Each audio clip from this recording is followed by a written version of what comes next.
Davay Nerma. Düz vur, düz, korkma. Sen yok da.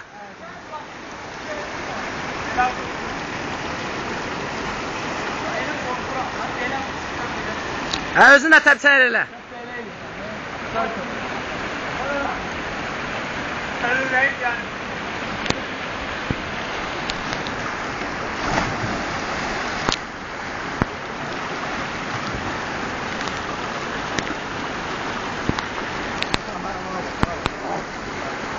Apardı ha.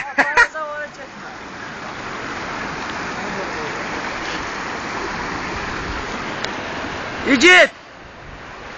Davay. Maç gözüne zalıyor.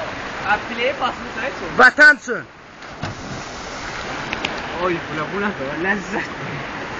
Zaten vururum hamurdan kelle. Bu oyda karnında. Zaten. Yadıma gəlir rəhmi. Akşamdır, hava soğuk.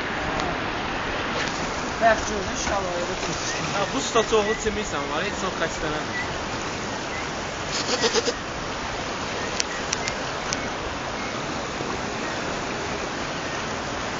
Arada oranı da çöktələ, ora bax, fay. Yuxarını çək o körpünü. Sən get sonra deyin. Sən çimirsən? Bax, bayaq bu oğlan burayla keçdi. Burayla keçdi, indi. Qırıq körpü ilə. Hə.